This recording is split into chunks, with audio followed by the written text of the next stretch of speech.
এবং মন্ত্রণালয়ে আসার পথেই আমাকে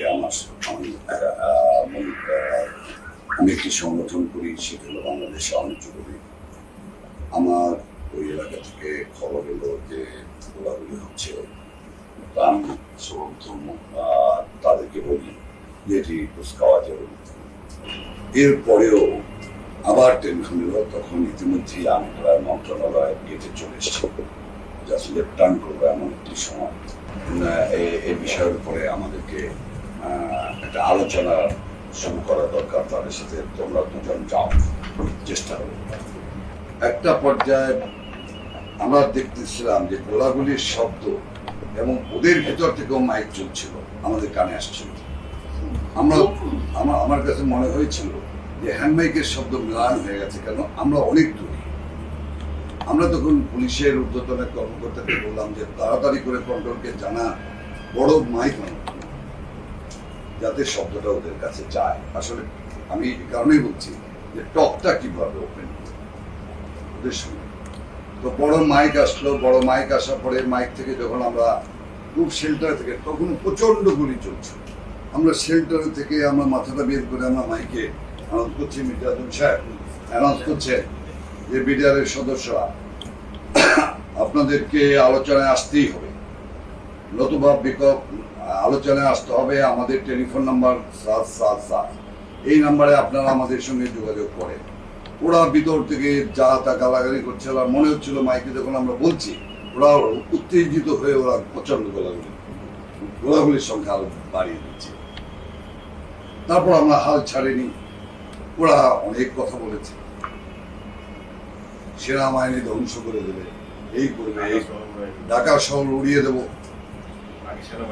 সেনাবাহিনী আগে উল্টো করেন, তারপরে আলোচনায় আসেন। আমরা বললাম সেনাবাহিনী তো আপনাদের কাছাকাছি নাই, সেনাবাহিনী তো শান্তি শৃঙ্খলার জন্য এখান থেকে কত ঘটনা করতে পারে, তার জন্য সেনাবাহিনী শান্তি শৃঙ্খলার জন্য দূরে দূরে অবস্থান করছে, ইত্যাদি ইত্যাদি। আমরা যখন পতাকাটা উঠালাম, তারপরে ওদেরকে অনুরোধ করলাম যে আপনারা আলোচনায় আসেন, আমরা আলোচনায় বসতে চাই, আপনাদের কি সমস্যা আছে, কি আমাদেরকে বলতে হবে আপনাদের। আমরা তখন দুপা আগাচ্ছি, হঠাৎ আবার গুলি হওয়ার পরে সে এবং আমি দুইজনে আমরা সরে গেলাম। টিভির পর্দায় পরে আমরা শুনলাম যে এটি নাকি দেখা গিয়েছে। দাঁড়ায় থাকা যে তার কথা বিশ্বাস করে আমরা পরে আগাইলাম, সেই ইশারা দিতে আপনারা আসেন, আপনারা আসেন, কোনো অসুবিধা নেই, আসেন। তা আমরা বললাম যে এইটা নিয়ম না, আলোচনার নিয়ম এটা না, আপনাদেরকে রাস্তা খালি আছে, আপনাদেরকে অর্ধেক রাস্তা আসতে হবে, আমরা অর্ধেক রাস্তা, আপনাদেরকে সাদা পতাকা নিয়ে বেরোতে হবে, আমরাও সাদা পতাকা নিয়ে আগাবো, মাঝখানে আপনাদের সঙ্গে আমাদের কথা হবে, আমরা আপনাদের পিলখানে ঢুকবো না। কারণ আমাদের ভিতরে আমরা রাজনীতি করি, আমাদের মধ্যে একটি আতঙ্ক ছিল যে আমাদেরকে হয়তো ওরা জিম্মি করে ফেলতে পারে। একটা বিভ্রান্তি আগে পরিষ্কার করে যে বারে বারে আমরা বিডিআর এদেরকে আমি বলি ভিতরে যে গেছি, এখানে আমাদের ভিতরে যাওয়ার আমি এটা পয়েন্ট আউট করছি। এই যে আপনারা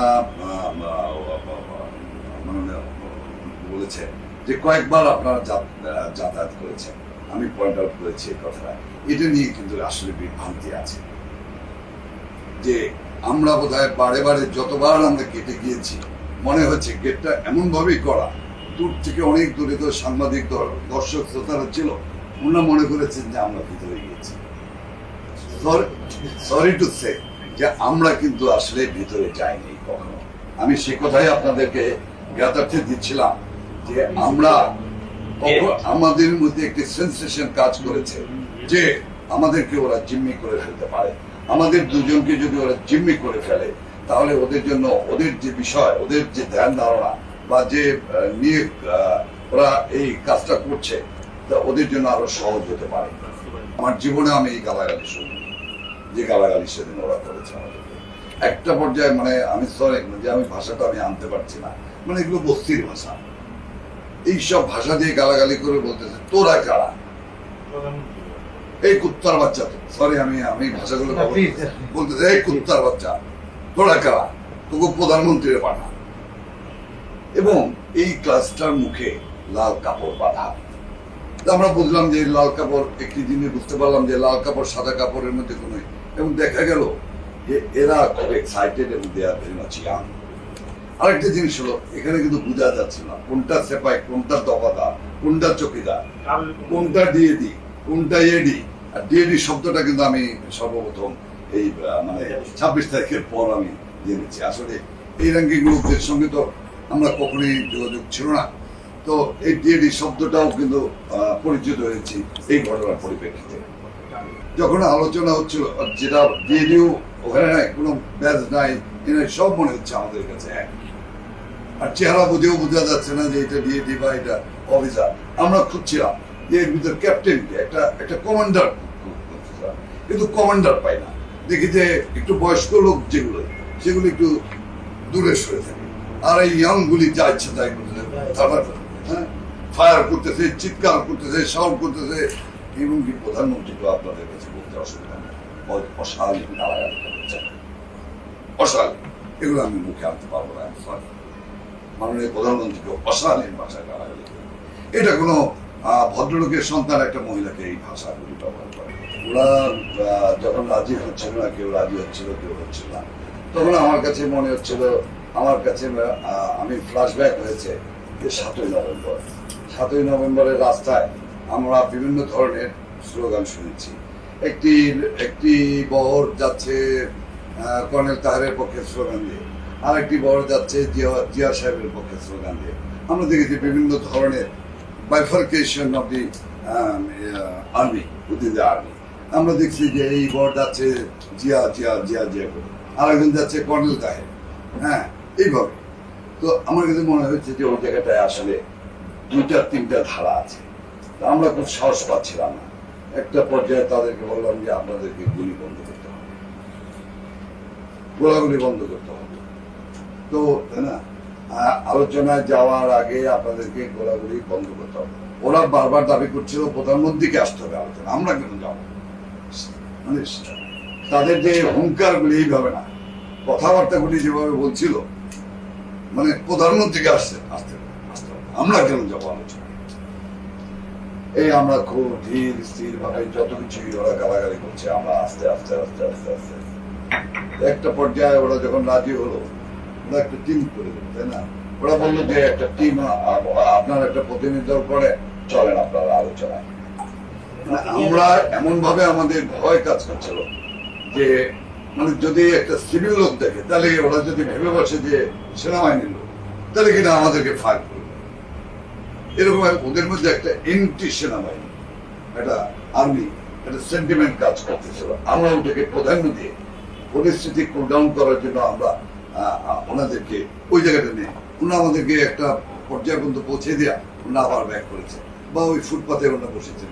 অনেকবার দেখেছি যে খালিদ এবং একটি বিষয়, সেটি হলো যে ওরা প্রথম থেকে যখন আমরা আলোচনা করছিলাম, আমি ওই সময় ওদের দাবিগুলো আমি দেখছিলাম, তোমাদের দাবি কি, আপনাদের দাবি কি।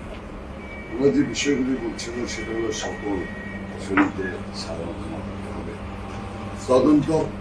তদন্ত বা শাস্তিমূলক ব্যবস্থা গ্রহণ করা হবে না, সকল সেনাবাহিনীকে ফেরত দিতে হবে। সেনাবাহিনী বলতে কিন্তু ওরা বোঝাচ্ছে বিডিআরএ ইন সার্ভিস যারা অন ডেপুটেশন, তাদেরকে সেনাবাহিনীতে ব্যাক করাতে হবে এবং বিডিআরএর নিজস্ব অফিসার দিতে হবে। 5, পুলিশের সুযোগ সুবিধা দিতে হবে। 6, জাতিসংঘ মিশনে তাদের যাওয়ার ব্যবস্থা করতে হবে, লাইক আর্মি অ্যান্ড পুলিশ। 100% ভাগ পারিবারিক রেশন ব্যবস্থা করতে হবে। তা আমরা এই জায়গাটা এসে আমি বললাম যে কি বলতেছেন, এটা তো গতকাল প্রধানমন্ত্রী দিয়ে গেছে, প্রধানমন্ত্রী তো এটা ঘোষণা দিয়েছে, আবার এ দাবি কেন আনতেছেন আপনারা? এটা তো বলেই দিয়ে গেছে। সকল বাহিনীর ন্যায় বেতন ও সুযোগ সুবিধা দিতে হবে। সীমান্তে কি, এটা আমি বুঝতে পারলাম না, সীমান্ত ওরা কি বলে, এটাকে ইন্ডিয়াস না কি জানি বলে, টার্মটা বুঝতে পারিনি। যেখানে ওই একটা কিছু লেখা রাখছি যে সীমান্ত ভাতা, কি ইন্ডিয়াস নাকি ওই অফিসিয়াল টার্মসটা। আরেকটা হলো সীমান্ত পাহারা তারা দেয়। একটু আমি এখানে বলি, ওরা সবসময় একটা জিনিস বলে আসছিল, পাহারা দেই আমরা, যুদ্ধ করি ভারতের সঙ্গে আমরা। উন্নত বিষয় অর্ডার দেয়, ইত্যাদি ইত্যাদি, মানে ওই যে এনটি আর্মি অফিসার যে সেন্টিমেন্টটা ওইখান থেকে বলতেছিল আমাদের ভাতা দিতে হবে, আমাদের গাড়ি দিতে হবে, আমাদের গাড়ি নাই, আমরা পাহারা দিই, আমরা দেশ রক্ষা করি, এইসব অনেক কথাবার্তাগুলি ওরা বলছিল। সেইখানে এসে ওরা বলতেছিল যে সীমান্ত পাহারার জন্য যথেষ্ট পরিমাণ গাড়ি দিতে হবে। আরেকটি বিষয় বলেছে, সেটি হলো বিডিআর স্কুল অ্যান্ড কলেজ, এখানে আমাদের ছেলে মেয়েরা পড়তে পারে না, আমাদের ছেলে মেয়েদেরকে পড়ার সুযোগ দিতে হবে, আমাদের ছেলে মেয়েরা পড়ে বাইরে, আর আমরা ওইসব পাহারা দিই ইত্যাদি ইত্যাদি, এইসব সেন্টিমেন্টাল ল্যাঙ্গুয়েজ। আর একটা হলো বেতন বৈষম্য দূর করতে হবে। এই বিষয়গুলি মূলত ওরা বলছিলেন, ওরা বলছিল বারবার, এই দাবিগুলো নিয়ে আসছিল বারবার, এই কথাগুলো। অন্যান্য অফিসার যারা তারা কোনো চিন্তা করেন, সব আমাদের এই জিম্মি, আমরা সবাইকে আটকায় রাখছি। ভাবছেন আপনারা যে আর্মি দেয়া ইয়ে করবেন, আমরা এই অফিসারদেরকে সামনে দেবো, ট্যাঙ্কের সামনে দেবো, অফিসারদের ফ্যামিলিও আমরা সব রেখে দিচ্ছি জিম্মি। আমরা অফিসারদের কি বউ বাচ্চা, শব্দটা ছিল বউ বাচ্চা, আমরা ট্যাঙ্কের সামনে দেবো, তারপরে আমরা ধ্বংস হয়ে যাব। আমরা জানি আমরা আমাদেরকে মেরে ফেলবে, কিন্তু আমরা এখান থেকে আমরা কি বলবো শব্দটা আরার, এটা কি আমি জানি না, মানে অস্ত্র নাম এটা বললো যে আমাদের যে রেঞ্জ আছে, আমরা বিশ্ববিদ্যালয় আপনার সচিবালয় পর্যন্ত আমরা উড়াই দেবো আমাদের উপর অ্যাটাক করলে। এই শব্দটা কিন্তু ব্যবহার করেছে ওরা, যে আমাদের কাছে এমন অস্ত্র আছে যে বিশ্ববিদ্যালয় থেকে শুরু করে আমরা সচিবালয় পর্যন্ত আমরা উড়িয়ে দেবো। এবং ধানমন্ডি শব্দগুলো বলছে, ধানমন্ডি, মোহাম্মদপুর, ধানমন্ডি, হাজারবাগ টাজারবাগ এসব এলাকা আমরা উড়ে দিয়ে আমরা মরে যাবো, আমরা মরার জন্য নামছি, মৃত্যু আমার যাইনি আমরা নামছি। এইসব ইমোশনাল জিজ্ঞাসামূলক কথাবার্তা তারা বলেছে। তো আমরা ওখানে গিয়ে একটু একটু দেখে দেখেছি। একটা পর্যায়ে দেখলাম যে আলোচনার পরে একজনকে ডাকলেন, ডেকে কথা বলছেন, এবং আমি খুব কাছেই ছিলাম, আমি ওভার হিয়ার করতেছিলাম যে উনি জিজ্ঞাসা করতেছেন যে আমরা তো আপনি বলি, উনি তো আর আপনি বলছেন না ওদেরকে, আমি ওভার হিয়ার করছিলাম, ওকে তুমি তুমি বলতেছেন যে এই কি অবস্থা। তিন সার্ভিস চিফ কি ভিতরে ছিলেন প্রাইম মিনিস্টারের সাথে? হ্যাঁ, বেশ কিছুক্ষণ ছিলেন আলোচনার সময়। আমি যে আপনার দাবি মানবো, কারণ আমার ডিজি যে বেঁচে আছে, আমাকে তার সাথে কথা বললে তখন আমি আমার ডিজি কনফার্ম করবে যে সব অফিসার কথা অনেক সময় বলা হয়েছে, তখন বলছে যে আমরা তো গেটের দায়িত্বে ছিলাম, ভিতরের অ্যাকুরেট খবর জানি না, তখন আমার কথা চেঞ্জ করছে। ভিতরে অবস্থা কি বারবার প্রধানমন্ত্রী বলেছে, আমাদের সবারই পরিচিত বা আত্মীয় স্বজন তো বিডিআর এর সৈনিকও আছে, যারা কিন্তু বাড়িতে খবর দিয়ে দিছে, আমাকে সরাসরি না দিলে আমার তার দেশের বাড়িতে ভাইকে জানিয়ে দিচ্ছে যে এরকম ডিজি সহ 50 জন অফিসার মেরে দিচ্ছে।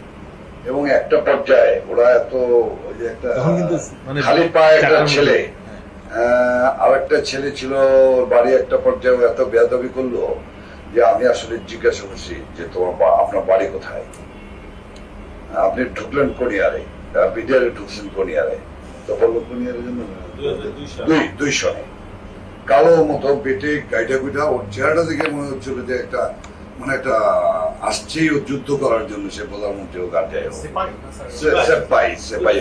এদের মানে ভিতরে ঢোকার আগে এদের ডিটেইলসটা নেওয়া হয়নি যে না, তখন সেটা আমাদের মধ্যে কাজ করে না। আমরা এটা আমাদের মধ্যে কাজ করে নাই।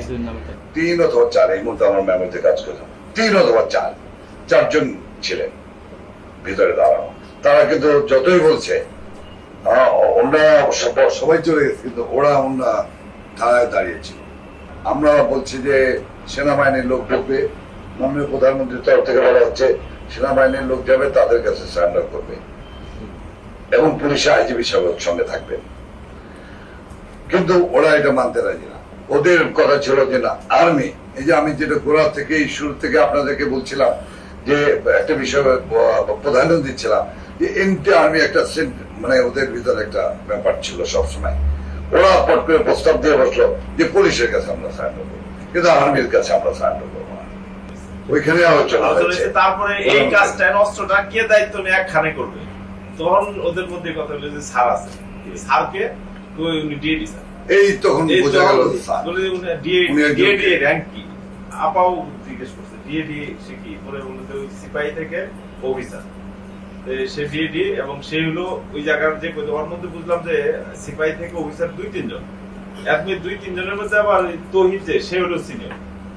ডিসিশন হলো সে করে বললো যে আপনি পারবেন, ঠিক আছে। ওরা যদি, সে আবার সবসময় দেখতাম সব সিপাহীদের উপরেই দায়িত্ব, ওরা যদি করে দেয় তাহলে আমি পারবো। স্যার এখানে প্রিন্ট আউট করি একটু, মানে যেটা মিডিয়া থেকে আমরা পেয়েছি সেটা হচ্ছে যে ওই আম্বালা সুইটস এর মিটিং এর কোন একটা পর্যায়ে নেতা সিলেক্ট হয়, কে নেতৃত্ব দেবে? তৌহিদ। এটা আরেকটু মানে পরে, দেখেন, এটা হলো এটা আরো না, but ওই তো নেগোসিয়েশনে যাওয়ার আগে, কোনোটাই মানে ডিসিশন যা হইছে 14 টিমের যাওয়ার আগে তো ডিসিশন যা হয়েছে সব গেছে, ডিসিশন নেওয়ার পরে ভিতরে ঢুকছে, ডিসিশন বন্ধ। আরেকটি আমরা ওইটা না, আমি বলতেছি যে প্রথম যখন আম্বালা সুইটসে কথা হচ্ছিল যে 14 দলের বা একটা সংখ্যক টিম যাবে, মাননীয় তখন প্রধানমন্ত্রী, কোনো নেতা নাই, তো তখন তৌহিদকে আর কে এগুলো কোনো নাম আমরা জানি না। না, আরেকটি তখন বিষয় আমি কিন্তু একটু সিলেক্ট pinpoint- হয়েছিল যে এই দলের নেতৃত্ব sorry, দিয়ে sorry, দিয়ে দিতে হবে। আমরা আরেকটি বিষয় হ্যাঁ। একটু পিনপয়েন্ট করতে তখন চাই। কোনো নির্দিষ্ট নেতা হিসেবে কেউ আসে নাই, কোনো নির্দিষ্ট নেতা নেই। সবাই নেতা। বিভিন্ন মিডিয়া হয়তো দেখেছেন যে আমার খুব ঘনিষ্ঠ কে বন্ধু সিনিয়র কে তৌহিদ জুনিয়র সাহেব। ছিল আমরা মধ্যে ওটাও তো তৌহিদ। বলবো না। এই বিষয়টা ছিল হলো যে তৌহিদের সঙ্গে কিন্তু আমাদের এই মাননীয় এই জায়গায় এসে তৌহিদ উনি এবং ওনার বাড়ি যে ঝালকাঠি, এটাও কিন্তু তখন পর্যন্ত জানতাম না আমরা। তো এর পরে গিয়ে তৌহিদকে আমরা যখন প্রধানমন্ত্রী কার্যালয় থেকে বেরিয়ে যাচ্ছিলাম তখন ওর হাতে একটা মোবাইল দেখছিলাম। তৌহিদের কাছে। হ্যাঁ। তখনও আমরা কিন্তু জানি না যে ও তৌহিদ। তো আমরা বললাম যে আপনার মোবাইল নাম্বারটা, আপনার হাতে তো মোবাইল আছে, আপনার সঙ্গে তো এরপরে আমাদের বাইরে থেকে যোগাযোগ করতে হবে, একটা আপনার মোবাইল নাম্বারটা দিতে কি কোনো অসুবিধা আছে? বলো যে না। তখন এই আমরা নাম্বারটা পাই তার কাছে। তৌহিদ হিসেবে তৌহিদের সঙ্গে এর আগেও কথা হয়েছে কিনা জানি, কিন্তু আমরা বিডিআর এর আগে কথা হয়ে থাকলে তৌহিদের সঙ্গে কথা হয়নি, মানে ওই ঘটনার পর থেকে। ঘটনার আগে তৌহিদের সঙ্গে আমার সঙ্গে আমি আপনাদের সামনে মানে এটা কি বলবো আর কি, একদম শপথ করে আমি বলতে পারি না, শপথ করা লাগবে না। না, আমার সঙ্গে না, এটা হয়েছে ওর সঙ্গে আমার ফার্স্ট যোগাযোগ হয়েছে এই প্রধানমন্ত্রী কার্যালয় থেকে বের হওয়ার পর। স্যার আরেকটা, সেটা for surrender, not for anything, সারেন্ডারের জন্য নাম্বার ওয়ান। ওই সারেন্ডার করার জন্য দায়িত্ব নিয়ে গেছে, ও দায়িত্ব নিয়ে গেল। মানে যে কয়জন প্রথম 14-15 জন আসলে টিমের মধ্যে সেই এই আনুষ্ঠানিকতাটা সে করার দায়িত্ব নিয়েছে।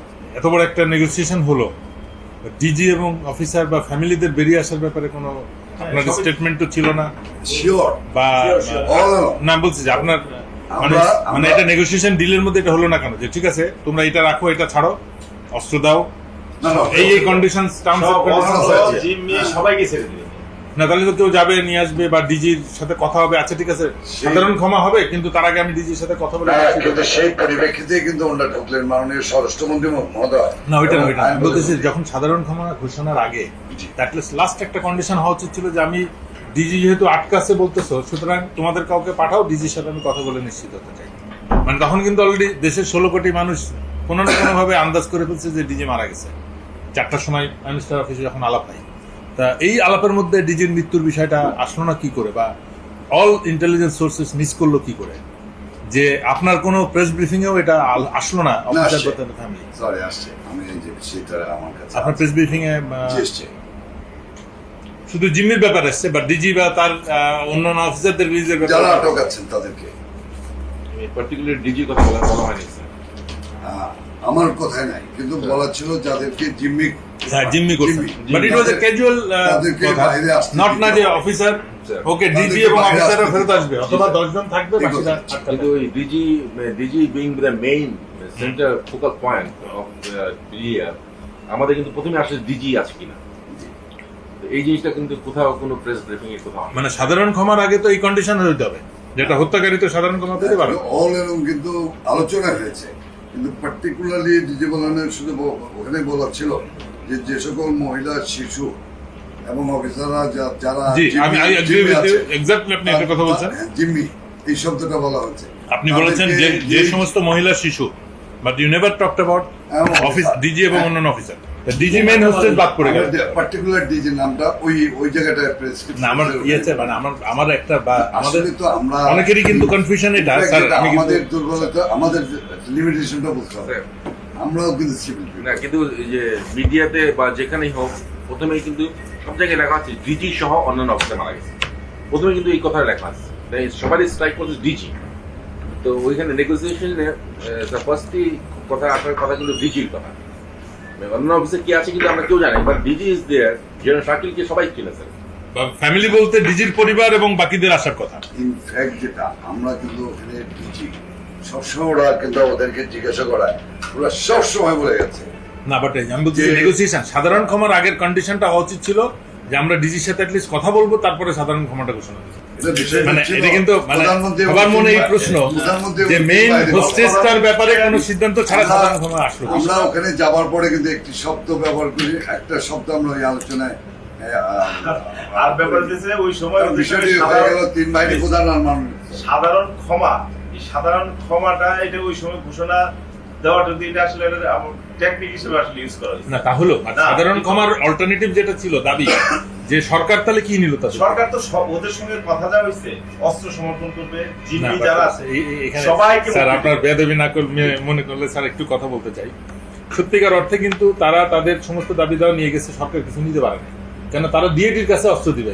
এটা মানে যে কেউ ইয়ে করবে যে তারাই তাদের কাছে অস্ত্র রাখতেছে, যার নেতৃত্বে তারা কাজ এই করতেছে। বিষয়গুলো আছে সিদ্ধান্ত যখন হয়েছে প্রাইম মিনিস্টার ওই তিন বাহিনীর বুঝতে পারছি, প্রধান মিলে বুঝতে সিদ্ধান্ত পারছি, নিয়েছে। বুঝতে এটার ব্যাপারে তো আমরা বুঝতে ওদের পারছি, gate আপনারা শুধু পর্যন্ত- ক্যারি আউট করছেন। গেট পর্যন্ত তারা তাদের আইনে দিচ্ছে, এনে দেওয়ার পর মূল থেকে- যেটা সবার প্রশ্ন স্যার, এনে দেওয়ার পর থেকে প্রাইম মিনিস্টার প্লাস তিন বাহিনী প্রধান তাদের সঙ্গে আলাপ আলোচনা করে ডিসিশন বুঝতে চলে পারছি, বুঝতে আর পারছি। আমরা আবার এই ডিসিশন যেটা হয়েছে এটার এক ডিসিশনের জন্য আমরা আবার গেলাম সন্ধ্যার সময়, তখন কিন্তু আমাদের টিম বড়। মানে আমরা ওই এনভায়রনমেন্টে তো আমি নিজেকে কল্পনা করতে পারবো না। আপনারা শুরু থেকে ছিলেন, আপনারা সব ভালো জানেন। অফিস থেকে যখন আমরা মানে আবার আমার- গেলাম স্যার। তখন কিন্তু টিম আমাদের বড় হলো, আগে তো ছিলাম দুইজন। না, but আমার যেটা প্রশ্ন যে মানে তখন যেহেতু মিডিয়ার মাধ্যমে সবাই জেনে গেছে যে ডিজি মারা গেছে, তো এই জিনিসটা কনফার্ম না করে মানে এই নেগোসিয়েশনটা কি করে? এখন ওদের সঙ্গে অথবা মেনে নেওয়া হয়েছিল যে ঠিক আছে ডিজি মারছে, যতবার কথা হয়েছে তো আর আসলে আজকের এই স্বাভাবিক পরিস্থিতিতে আমরা ওইটা কল্পনা করা যাবে কত না। কিছু কল্পনা করে ভাবতেছি। আর ওই সময় যে পরিস্থিতি অনুযায়ী যে ডিজি আছে না মারা গেছে, এই যে একজন বলতেছে যে তারা জিম্মি আছে, একটু শুনে না, আমি but- খুশি হয়েছি। না, but এটা ওই নেগোসিয়েশনের ফাইনাল হবে যে ঠিক আছে আমি ডিজির সাথে কথা এখন বলবো, না, negotiation- তারপরে আমরা ঘোষণা দেব। আমি এরপরে নেগোসিয়েশন হইলো, তারা ভিতরে গেল, যাওয়ার কতক্ষণ পরে ফুর্তি গুলি করবে, ফোন করলাম যে তারা সব খুশি। কতক্ষণ পরে আবার ফোন করছি, কই যে কেউ মানতেছে না। কি মানতেছে না? কই আর্মি উদ্যোগ করা লাগবে, এগুলো সব দাবি যখন পূরণ হবো তারপরে ফয়সালা। আবার এই কথাবার্তা শুরু হয়ে গেল, আবার রাত্রেবেলা আবার সিটিং পরে কি কারা মানতেছে না, মানতেছে না কারা, যে টিম আছে মানতেছে না, ঠিক আছে তাদের নিয়ে আসলে আমরা কথা বলি। আবার টিম নিয়ে আসলো একটা 20-22 জনের, শুধু ডিএসি আর ওই যে সিনিয়র যে দুই তিনটে, এই তিনটে হলো আগের টিমের, আর যেটা আছে সবগুলো নতুন। ওই ফেসের সাথে কিন্তু সারাপা কামরুল ভাই আমরা আবার সবাই আমাদের ফজলুল তাপস আমরা সবাই কিন্তু ওই টিমের সাথে বসে এই জায়গায় একটা গোয়া তাদের সারা আসলে ইনফ্যাক্ট পলিটিক্যাল অর্গানাইজার হিসাবে আমাদের কিন্তু তখন এই বিষয়গুলি, এই কথাগুলি যখন বারবার বলতেছিল ওরা সাউন্ড করে, তখন আমাদের এই জিনিসগুলি যে তাহলে দেশ কোথায় যাচ্ছে, এই জিনিসগুলিকে আমাদের মাথায় সবসময় দানা বাঁধতেছিল যে তাহলে কোথায় যাচ্ছি আমরা, কোথায় যাচ্ছে দেশ। একটা জিনিস সবসময় আমার কাছে একটা প্রশ্ন খুব উকি ঝুঁকি মারছে যে তাহলে ওরা ডিসিশন নিয়ে যাচ্ছে। তারপরে একটা পর্যায়ে আমি কিন্তু যেহেতু I was UTC, I was BNCC, আমি কোম্পানি বা বিক্রির এইসব সম্পর্কে আমার একটু ধারণা আছে। আমি যখন ওদেরকে জিজ্ঞেস করলাম যে আচ্ছা আসলে আপনাদের এখানে কি ফরমেশনটা কি বলেন তো একটু, একজনকে জিজ্ঞাসা করলাম আপনাদের ফরমেশনটা কি এখানে, আসলে তো আমরা জানি না। আমার জীবনে এই প্রথম আমি মিডিয়ার ভিতরে গিয়েছি, মাঝখানে দু একবার গিয়েছি মন্ত্রী হওয়ার পরে, ওই যেহেতু আমি মোহাম্মদপুরে থাকি এদিকে জ্যাম হয় তাড়াতাড়ি সচিবালয়ে আসার জন্য ভিতর থেকে রাস্তাটা ইউজ বাট রাস্তাটা ইউজ করার জন্য আমার কাছে মনে হচ্ছে যে তারা ভিতরে যায় গিয়ে ডিসিশনটা এক্সিকিউট করতে পারে না, আর পারে না। তাহলে কেউ কি ভিতরে আছে যারা কন্ট্রোল করতেছে ওয়ার্ডে, এই প্রশ্নটা কিন্তু আমার ভিতরে উকি ঝুঁকি রয়েছে। আমরা দুটি মানুষ, আমরা পরিস্থিতিতে ছিলাম যে বিডিআর মাইক লাগাচ্ছে গেটে, মাইক লাগে আমরা বক্তৃতা করছে, জনগণ গেটের এই গেট এখানে মানুষ হাজার হাজার মানুষ, আর বিডিআর বক্তৃতা করছে, আর তারা সেনাবাহিনীর বিরুদ্ধে বক্তৃতা করছে, আর তারা হাততালি দিচ্ছে, স্লোগান দিচ্ছে বিডিআর এগিয়ে চলো আমরা আছি তোমার সাথে। সরি আমি দাঁড়িয়ে আপনাদেরকে মানে বিষয়টা বলতে বাধ্য হচ্ছি যে আমাদের রিয়াকশনটা, আমাদের অনুভূতিটা আপনাদের কাছে আমাদের বলতে হবে। তখন আমরা কিন্তু অসহায় হয়ে গিয়েছি। পুলিশ কিন্তু আমাদের থেকে অনেক দূরে ব্যারিকেড করে রেখেছে। আর একটু চিকাতলার সাইড দিয়ে কিন্তু হাজার হাজার মানুষ গেটে চলে এসছে। এটা তো একটা মানে চরম অনাকাঙ্ক্ষিত কাজ। এবং আমরা বলছি কি করছেন আপনারা? আপনারা মানুষ সরেন না কেন? Why mob is there? Why mob is there? Sorry for my language, আমার গলাটা বসে গেছে, কথা বলতে গিয়ে অনেক একটু হাই টোন হয়ে যাচ্ছে। তো এমন একটি অবস্থায় কিন্তু আমরা ছিলাম। এই মূর্তি সরানোর দায়িত্ব কি আমাদের ছিল? অবশ্যই না, অবশ্যই না। We are the political world. অবশ্যই আমাদের লিমিটেশন আছে।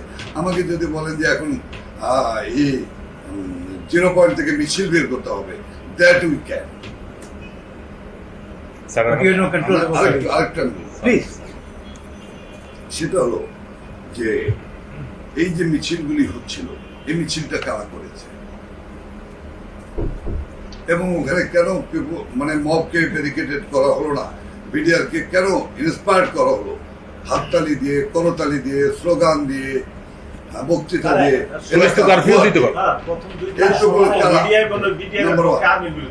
আরেকটি বিষয় আপনাদের ইনভেস্টিগেশন আনার জন্য অনুরোধ করবো, এটা কি আপনার সামরিক বাহিনী না? অবশ্যই সামরিক বাহিনী।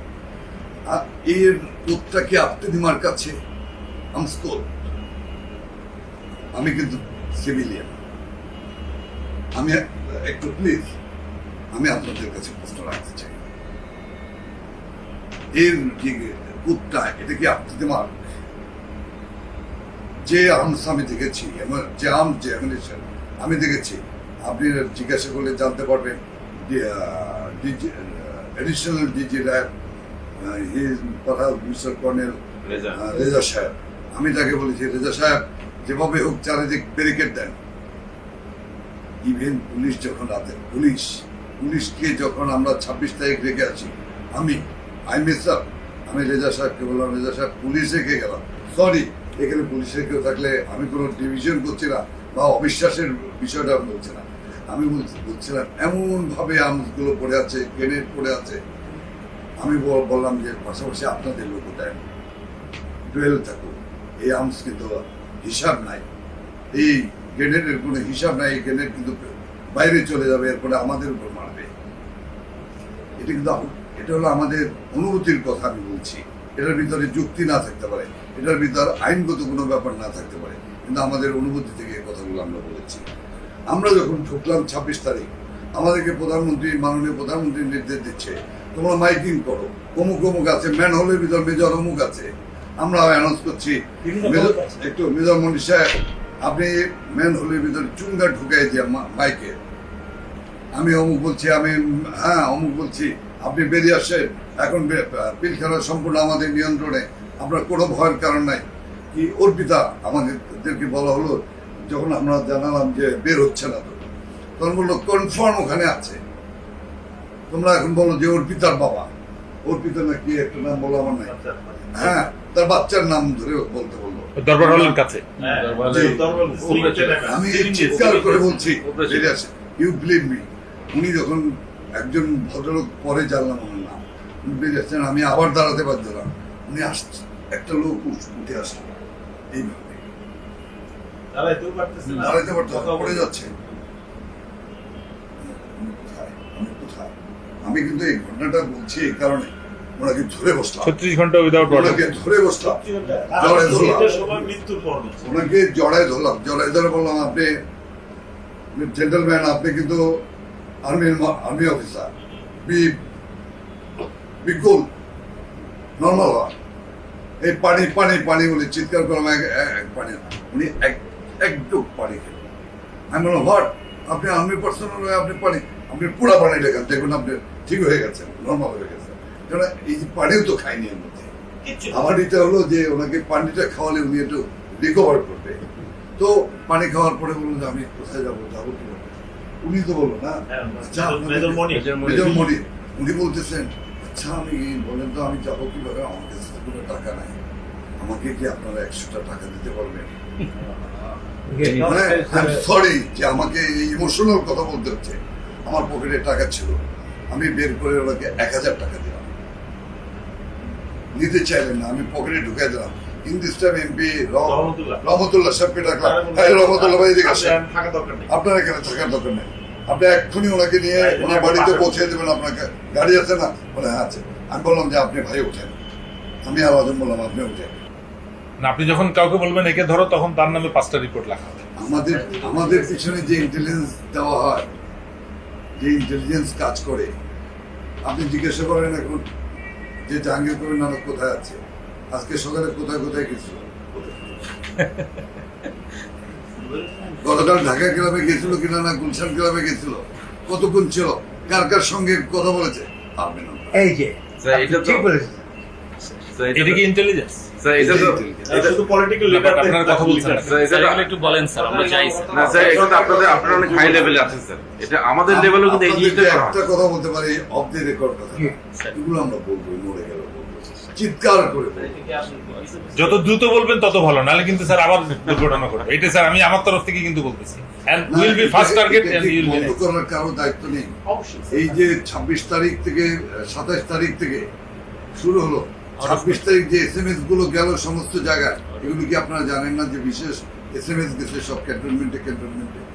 আমাদের তো ভাইরা 25 তারিখে আমরা তো পাকিস্তান থেকে আসিনি, 25 তারিখ থেকে শুরু ইউরোপ হয়েছে। থেকে আসিনি, আমাদের তো ভাইরা যারা আছে, 21 তারিখে তারা বলতেছে এগুলার নিয়ে তোমরা কেন কথা বলো? এগুলো স্যার আমরা তো মিলিটারিতে এই SMS কারা করেছে, এই নাম্বার কারা জানে? গত পরশুদিন এটা তো এই নাম্বারটা কিন্তু একটা বিশেষ ব্যাপার আমরা আছে। মিলিটারিতে স্যার এক্সারসাইজ করি না স্যার, আমাদের প্ল্যান থাকে, ওই সময় ওইটা যাবে, ওই সময় ওইটা যাবে, জাস্ট লাইক দ্যাট যাচ্ছে স্যার।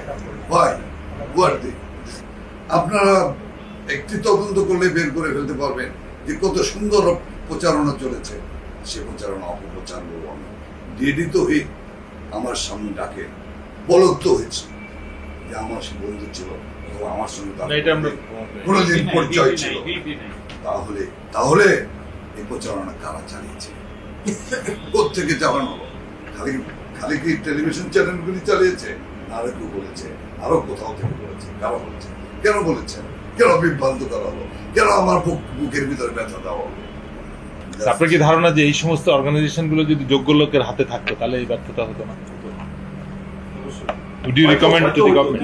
আমার এই opinion আগে যাচ্ছে, স্যার, এর আগে আমি কিছু হওয়ার satisfied আগে করতে পারবো না, বাট না। What did you do as আমার মনে হয় কি Person in জানেন, the আমি যেটা বক্তৃতায় বলি, অনিয়মই যখন নিয়মে পরিণত হয়ে যায়, তখন নিয়মে ফিরে আসা ওইটাই প্রথম। অনেককে ফাইট করতে হবে। এই যে অনিয়মকে নিয়মে পরিণত করা, আমার মনে হয় দীর্ঘ 7 বছরে আমরা দীর্ঘ সময় ধরে, আমি সময়কাল বলে আমার মনে হবে পলিটিক্যাল ব্যাপার, আমি সময়টাকে নির্ধারিত না করে, সুনির্দিষ্ট না করে মাই ওপিনিয়ন ইজ দিস, সেটা হলো যে দীর্ঘ সময় ধরে রাজনৈতিক কুটিলতা, সংকীর্ণতার কারণে আমরা বড় অনিয়মকে নিয়মে পরিণত করে ফেলেছি।